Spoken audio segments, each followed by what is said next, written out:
Good evening. My name is Marcel. This is my final speech for my speech class at Columbia College.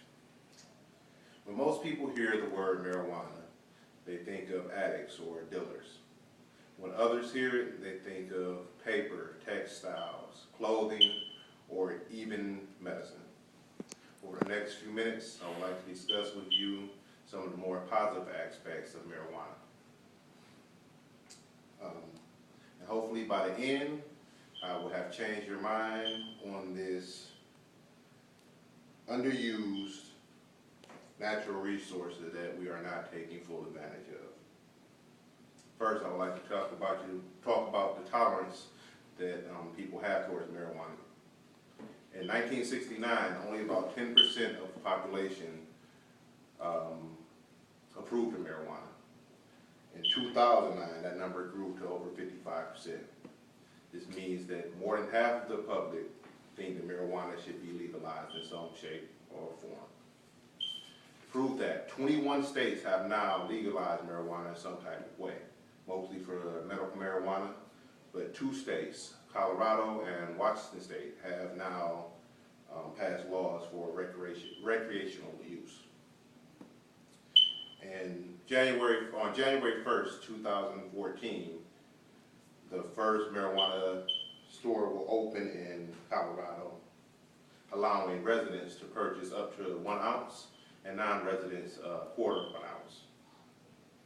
This, some believe, will give the economy a shot in the arm due to marijuana sales. When it comes to the industrial uses for marijuana, hemp, the non-psychoactive strain, it can be used to make clothing, textiles, even paper. Just think, if we could stop cutting down trees and use the hemp plant to grow it to make paper and these things, we can cut down on the amount of trees that we deplete from the rainforest each year. It's even said that the first United States flag was made out of hemp grown by George Washington. When it comes to medical marijuana, lots of states, my home state Michigan and my current state that I live in, Florida, well, not Florida yet, but Michigan has passed medical marijuana laws. As for Florida, they are pushing to have it on the ballot for 2014. The main spokesperson in that case being John Morgan of Morgan. His viewpoint was altered when his father came down with cancer, and he refused to eat because of the sore throat and the lack of appetite. John Morgan's younger brother, who was paralyzed, recommended that maybe they use marijuana to get his appetite back. At first, John Morgan's father refused, but after a while and the pain overtook him, he decided to give it a shot. It brought back his appetite and it's made his passing a lot more smooth. Medical marijuana can be used to alleviate pain as well as nausea and vomiting in cases of cancer and HIV. I believe that it's a more positive form of pain relief versus some of the stronger narcotics like morphine or oxycodone, things like that are much more harsh on your system. Medical marijuana is less addictive and can cause less side effects than some of the mainstream drugs that are being used today. I urge you to look into Morgan & Morgan. He has a foundation called the Unite for Care Foundation. You can go to his website and look into it, and I advise you all to push for the medical marijuana to appear on your ballot in the coming votes. When it comes to crime, you think of marijuana as people smuggling it across the borders in the dead of night, or making tunnels from Mexico into Arizona to bring it across. Legalizing it could cut down on this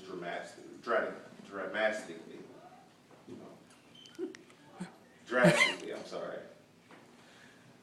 Less people will be needed at the border to protect, because there will be less risk of sneaking across the border when they can just go to the store and buy it. This would be a hard blow to the drug smugglers and cut down on their trafficking. In 2010, it is estimated that more than 10,000 metric tons were smuggled into the country undetected.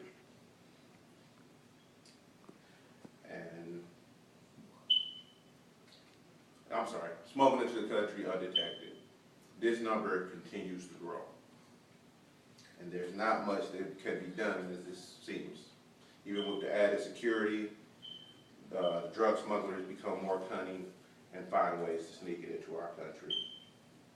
I'd like to read you a quote. It says, penalizing against possession of drugs shouldn't be more damaging to an individual than the use of that drug itself. And when they are, they should be changed. Nowhere is this more clear than the laws against possession of marijuana in private for personal use. This is a quote from the former President Jimmy Carter. He saw that people who are penalized for having marijuana, it has a long-term effect. Not only do they go to jail and pay their fines, but then they are also attached to a stigma, which may make it harder for them to find jobs in the future when they are released from jail. So, in conclusion, I'll wrap up by saying first that we can hit crime hard by the legalization of marijuana, and that through the legalization we can start using hemp for other things, for papers and textiles and clothing. Also, for medical marijuana to alleviate pain and bring back the appetites of the sick. I've seen this in my profession. I've been in the medical field for quite some time now, and I've seen people suffer needlessly when they could easily use something that's a lot safer and a lot better for the system than some of the harder narcotics. I urge each of you to try to get this on your ballot in your state so that more patients won't have to go through the same things, won't have to endure the pain, the loss of appetite needlessly. Thank you.